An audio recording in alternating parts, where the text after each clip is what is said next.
Hi friends, అందరు ఎలా ఉన్నారు? నేనైతే చాలా బాగున్నానండి. ఇంకో పొద్దున్నే లేచి పనంతా చేసేసుకొని ఇంకా మిషన్ పైన అయితే కూర్చున్నా అండి. చిన్నపిల్లలు ఉన్నారు కాబట్టి పని తొందరగా అవ్వాలంటే ఇంకా పొద్దున్నే లేవాలండి. పొద్దున్నే లేచి పని అంతా అయిపోయింది. పని అయిపోయేసరికి ఈ టైం అయింది. ఇంకా లేచి అయితే ఇక పని అంతా చేసుకొని మిషన్ పైన కూర్చున్నా అండి. కూర్చోగానే ఒక అక్క వచ్చింది. మిషన్ కుడుతున్నావు కదా, ఇంకా బ్లౌజులు కుడతావని. కుడతా అక్క అని చెప్పిన. ఇంకా ఫస్ట్ అయితే కొన్ని తెచ్చిచ్చిందండి. ఇంకా మళ్ళీ రేపు కొన్ని తీసుకొస్తా అని చెప్పింది.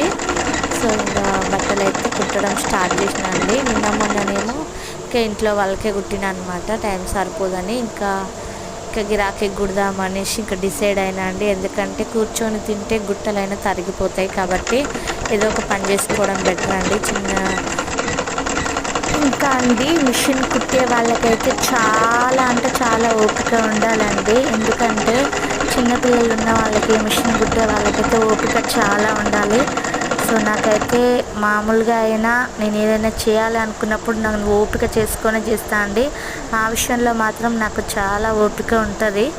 సో అది దేవుడిచ్చిన కృప అంతే. సో చాలా అంటే చాలా ఓపిక ఉండాలి మిషన్ కుట్టే వాళ్ళకి. ఎందుకంటే మనం ఏదో కుట్టేసినామా అన్నట్టు కుట్టేసినాం అనుకో, టక్కటక్క కుట్టేసి పడేసినాం అనుకో, తీసుకొచ్చి మన మొహం మీద పడేస్తారండి. సో అన్నీ ఆలోచించి మంచి జ్ఞానంతో కుడితేనే టైలరింగ్ అండి. సో మనం అలా ఓపికతో కుట్టాలి. సో మంచిగా గిరాకీ వస్తుంది. సో డబ్బులు కూడా సేవ్ అవుతాయండి.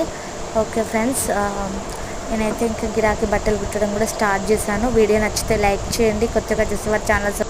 ఇంకా నేను మదర్ టాపులు తీసుకున్నా కదండి, అది కూడా నెక్స్ట్ వీడియోలో మీకు చూపిస్తానండి. ఈ వీడియో చూపిద్దామనుకుంటే చాలా లెంత్ అయిపోతుంది ఇంకా వీడియో, అందుకోసమని ఇంకా నెక్స్ట్ వీడియోలో మాత్రం ఆ డ్రెస్సులు ఏంటి ఎలా ఉన్నాయనేది మీకు చూపిస్తాను ఫ్రెండ్స్. బాయ్ అండి.